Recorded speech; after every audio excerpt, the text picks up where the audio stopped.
The massive alien warship drifted through the dark space near Jupiter's moons. Inside its gleaming metal halls, 3 of the galaxy's most feared species sat around a circular table. The air felt thick with tension and anger.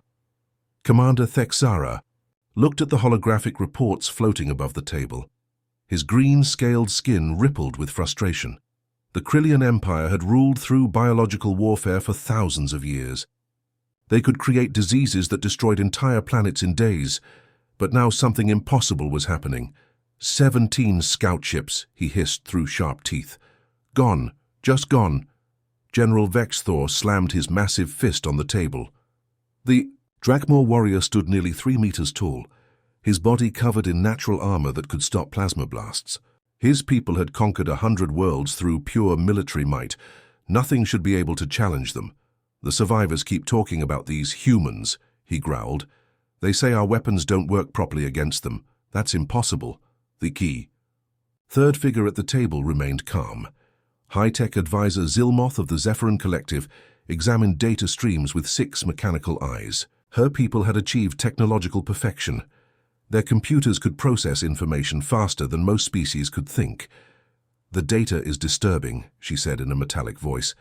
These humans somehow learned to use our plasma technology. In ours, they modified it in ways our scientists said were impossible.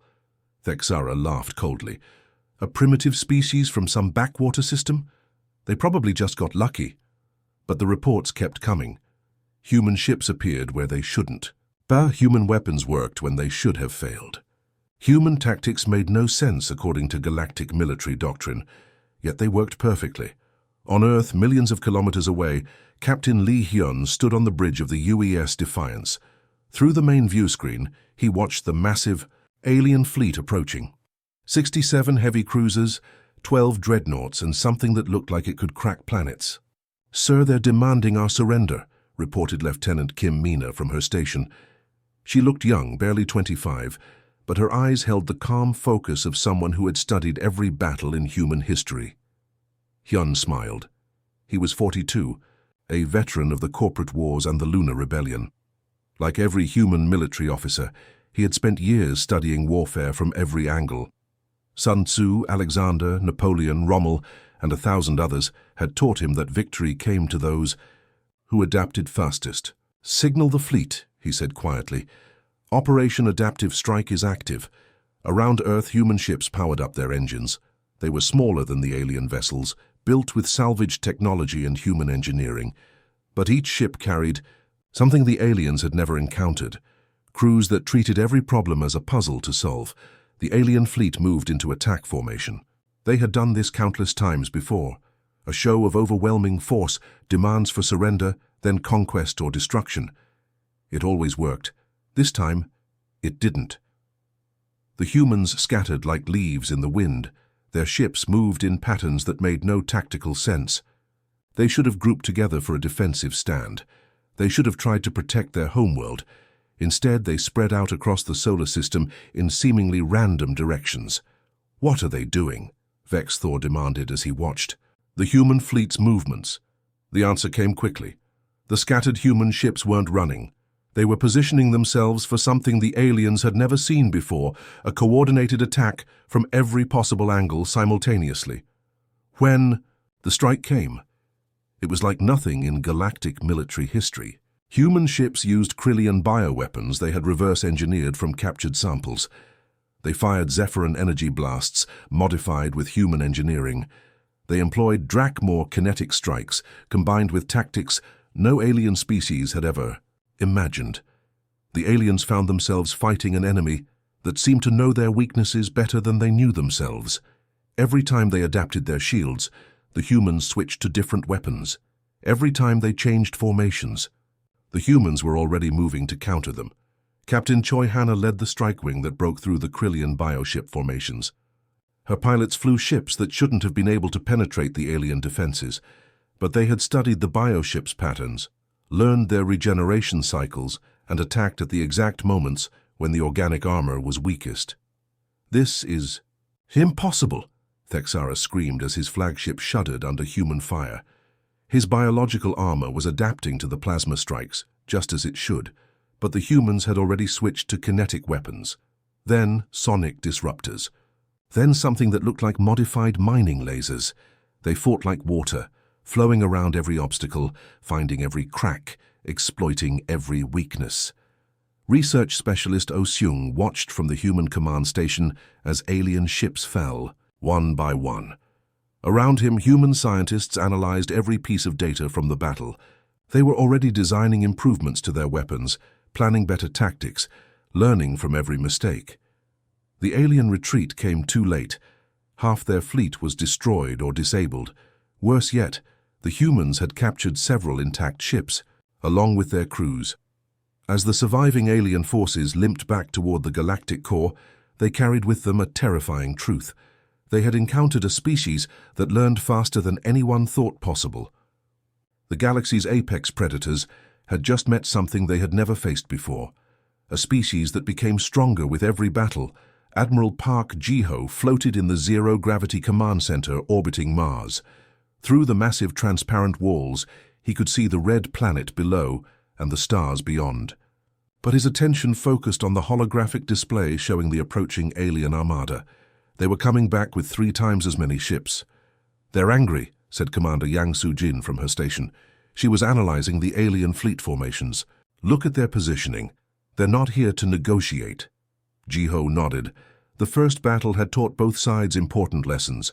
The aliens learned that humans were dangerous. Humans learned that the aliens could be beaten. Now came the real test. The human fleet looked pitiful compared to the massive alien forces. Earth's ships were small, built from salvaged materials, and desperate innovation. Many still showed repair marks from the first battle, but appearances could be deceiving. Captain Choi Hana commanded the fastest attack wing in the human fleet. Her ship, the Soul's Pride, was barely larger than an alien fighter, but hidden inside its hull were weapons and systems that would have amazed the galaxy's greatest scientists. "Ma'am, we're detecting Krillian biocruisers on the left flank," reported her tactical officer. "They're releasing spore clouds." Hana smiled. The Krillians were using their favorite tactic. They would release biological weapons that could eat through ship hulls or kill entire crews. It had worked on 1,000 worlds, but humans had captured Krillian bioships 3 months ago. "Activate the biofilters," she ordered. "The ones based on their own technology." The spore clouds hit the human ships and simply bounced off. The modified Krillian biofilters not only stopped the attack, but actually absorbed the spores and converted them into fuel for the human ships. On the Krillian flagship, Commander Thexera watched in horror as his most powerful weapons became useless. "How are they doing this?" His science officer studied the readings. "Sir, they're using our own biotechnology, but they've modified it. It's like they understand our systems better than we do." Meanwhile, the Zephyrin Collective was learning the same terrible lesson. Their quantum torpedoes, which could phase through normal shields, were being stopped by human defensive systems that shouldn't exist. High-tech advisor Zilmoth analyzed the data with growing alarm. "They've combined our quantum technology with Dra'kari kinetic barriers and something else, something we've never seen before." The something else was human ingenuity. Engineer Lee Min-ho had spent weeks studying captured alien technology. He didn't just copy it, he found ways to make it better. "The aliens think in straight lines," he explained to his team as they worked in the Deep Space Research Station. "Krillians only think biology. Zephyrins only think quantum physics. Dra'kari only think kinetic force, but humans think everything." The battle became a masterclass in adaptive warfare. Every time the aliens tried a new tactic, the humans were ready with a counter. When the Dra'kari charged with their massive battleships, human ships scattered and attacked from impossible angles. When the Zephyrins tried to jam human communications, they found that humans had already switched to bio-neural networks, copied from Krillian technology.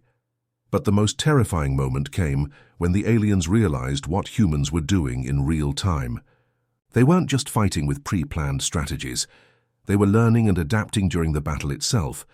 Captain Nam Hyun-soo commanded a small destroyer that found itself facing a Dra'kari dreadnought. His ship was outgunned by a factor of 50.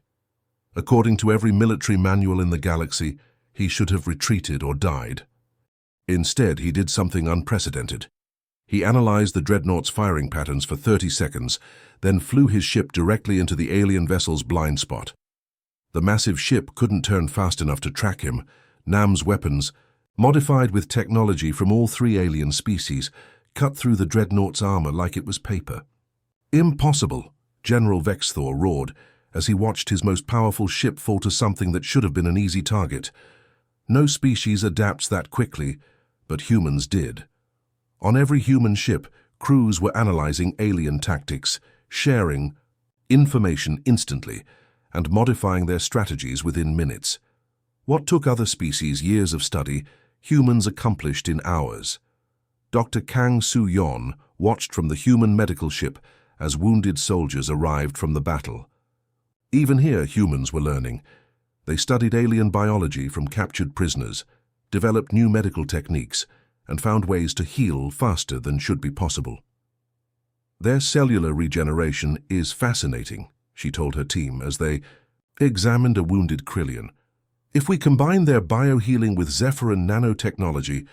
The alien prisoner listened in growing horror as the human doctor casually discussed improvements to his species' most advanced medical technology.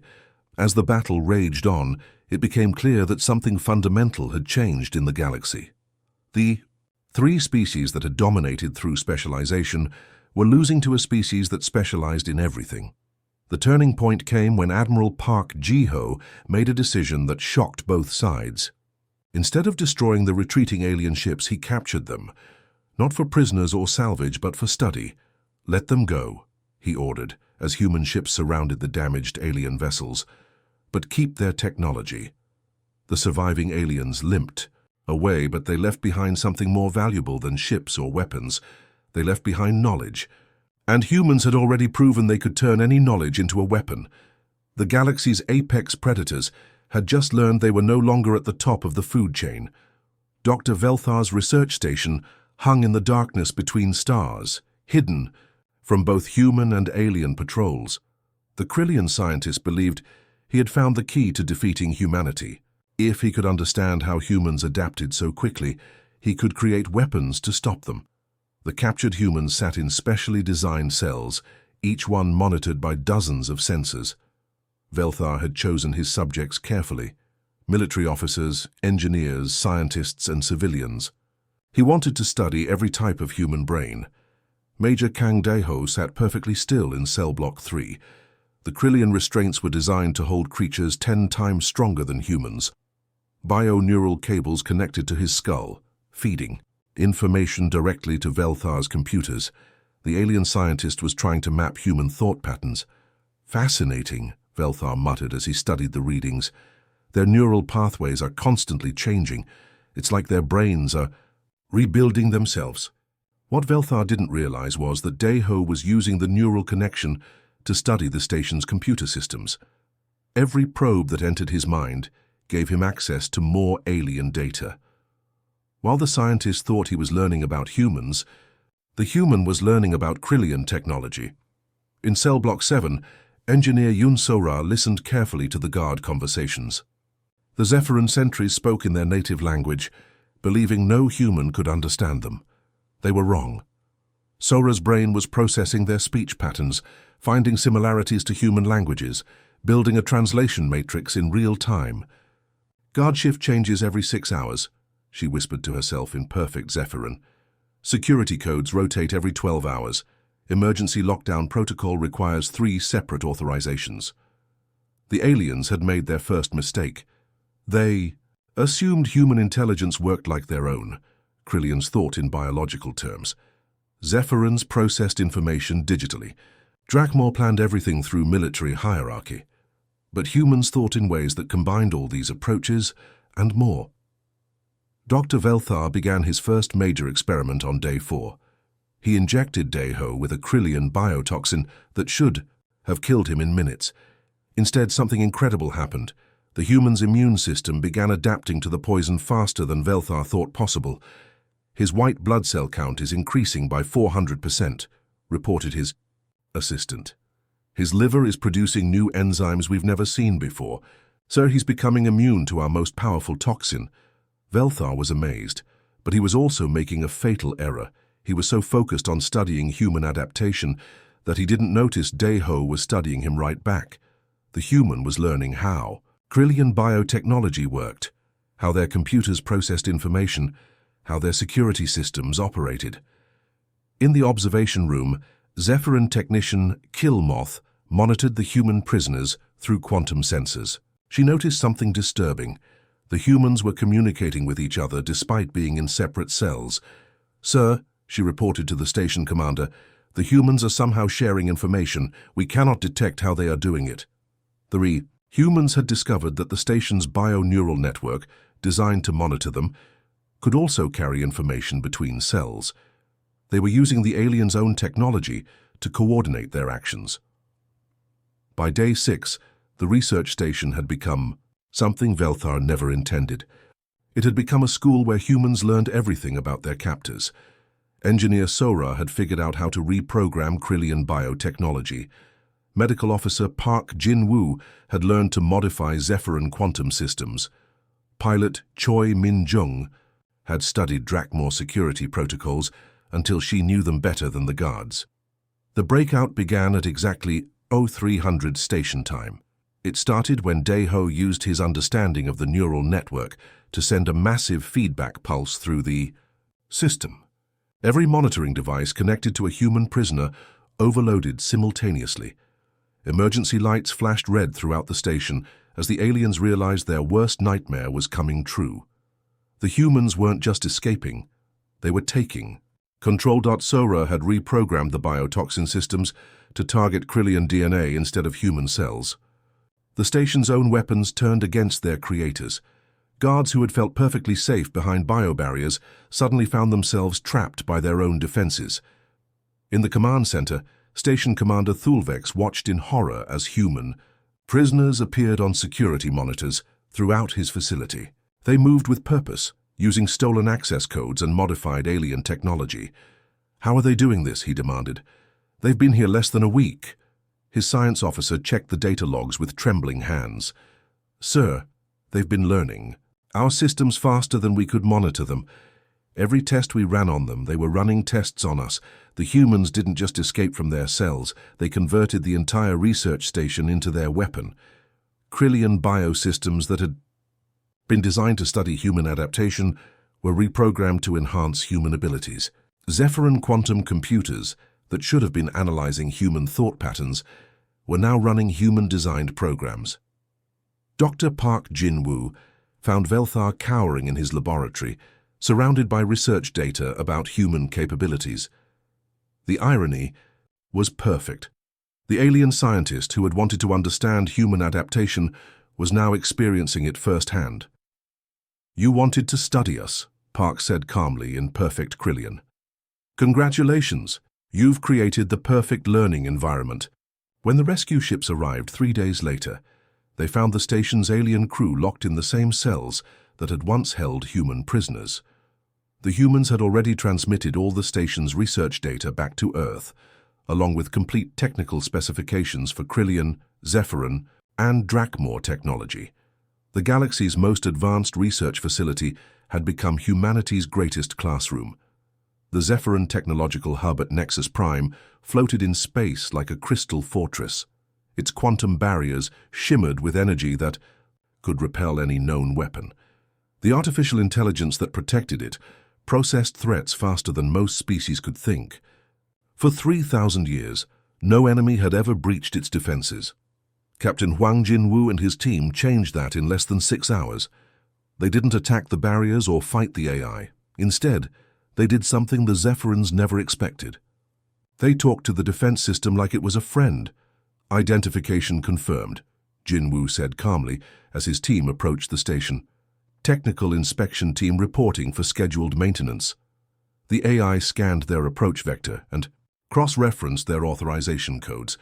Everything appeared legitimate. The defense system had no reason to suspect that humans had created perfect forgeries using captured Zephyrin technology. "Maintenance schedules indicate no inspection today," the AI responded in its mechanical voice. Jinwu's communications specialist, Sergeant Lee Da-yun, had spent months studying Zephyrin computer behavior. She knew exactly how to manipulate their logical thinking patterns. "Emergency rescheduling due to quantum flux anomalies detected in Sector 7, she replied smoothly. "Failure to inspect could result in cascade system failure within 48 hours. The AI processed this information for exactly 2.3 seconds. The possibility of system failure, however small, triggered its primary directive to protect the facility. It opened the barriers and welcomed the human team inside. Meanwhile, across the galaxy, the Dra'kari hegemony watched their fortress worlds fall one by one. But these weren't military defeats. These were something far more disturbing. Their own troops were turning against them. General An Ye-jin walked through the corridors of what had been the Dra'kari's most secure military base just 12 hours earlier. Around her, human specialists worked alongside captured alien equipment, creating hybrid technologies that shouldn't have been possible. "How? Did you turn them?" asked the captured Dra'kari commander, his voice filled with confusion and fear. Ye-jin looked at the alien officer with something that might have been pity. "We didn't turn them. We showed them the truth." The truth was simple, but devastating. For thousands of years, the Dra'kari military had operated on rigid hierarchy and absolute obedience. Soldiers never questioned orders. They never thought for themselves. They were perfect warriors, as long as they had clear enemies and simple objectives. But humans had introduced something the Dra'kari had never encountered: doubt. Captain Park Seung-ho had infiltrated the base by posing as a captured prisoner. Instead of trying to escape, he had started conversations with his guards. Casual questions about their families, their homes, their reasons for fighting. Within days, he had planted seeds of uncertainty in minds that had never been trained to think critically. "Why do we fight the humans?" one young Dra'kari soldier had asked his commander. "What have they done to our families?" The question spread like a virus through the ranks. Soldiers began to wonder if their leaders were telling them the truth.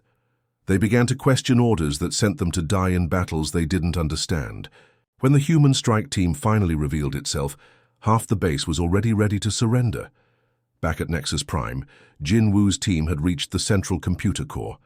The AI continued to monitor them, still believing they were legitimate maintenance workers. What it didn't realize was that every system they inspected was being quietly modified with human improvements. "Fascinating design," murmured engineer Kim Tae-hyung as he studied the quantum processing arrays. "But they've made it unnecessarily complex. If we simplify the quantum matrix and add human-designed stability protocols," within hours the humans had not only understood the Zephyrin technology, but had made it better. The improvements were so elegant that the AI actually thanked them for upgrading its systems. The breakthrough came when specialist Oh Min-seo connected human bio-neural interfaces to the Zephyrin quantum computers. The combination created processing power that exceeded anything the galaxy had ever seen. More importantly, it gave humans access to the entire Zephyrin communication network.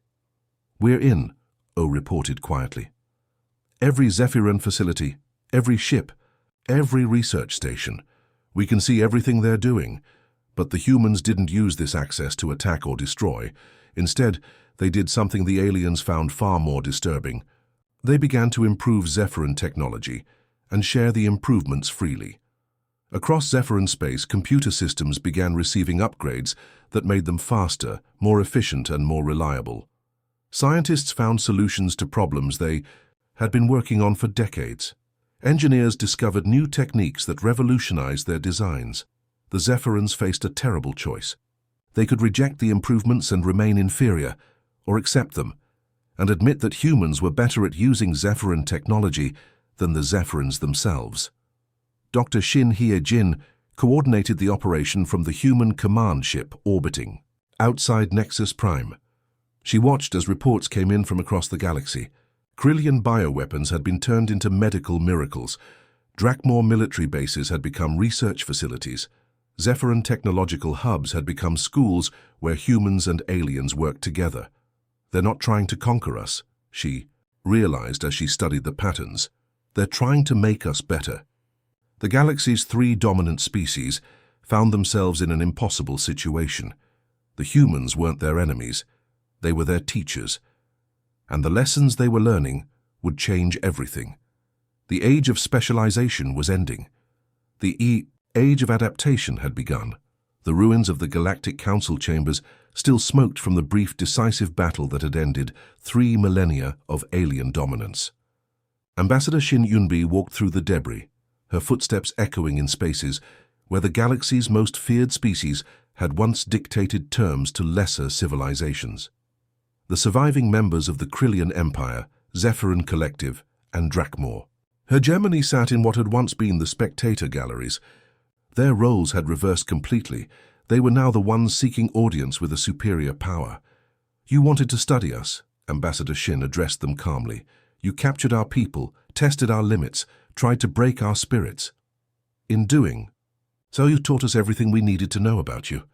Thexara's bioform trembled as he realized the terrible irony. "You used our own research methods against us." "We used everything against you," Colonel Bei Jun-ho added from his position near the chamber's new tactical displays. "Your biotechnology, their quantum computers, their military strategies. But we didn't just copy them, we made them better." "Hi." Admiral Nam Su-jin stepped forward, her uniform bearing insignia that combined elements from all human military traditions. "The galaxy spent millions of years creating perfect specialists. You became apex predators in your chosen domains. But you forgot the most important rule of evolution. Adaptability trumps specialization when the environment changes." The former galactic overlords watched as humanity's representatives outlined the new order. Humans would expand through the galaxy, not as conquerors, but as the ultimate students. Every species they encountered would teach them something new, and that knowledge would be synthesized, improved, and integrated into humanity's ever-growing repertoire. "We never wanted to rule," Ambassador Shin concluded. "We just wanted to survive. But when you forced us to become predators, we became the one thing none of you could defend against. A species that learns from everyone and becomes better than everyone." The galaxy had new apex predators, and they were the ones who had learned that the greatest strength wasn't being the best at one thing. It was being able to become the best at everything.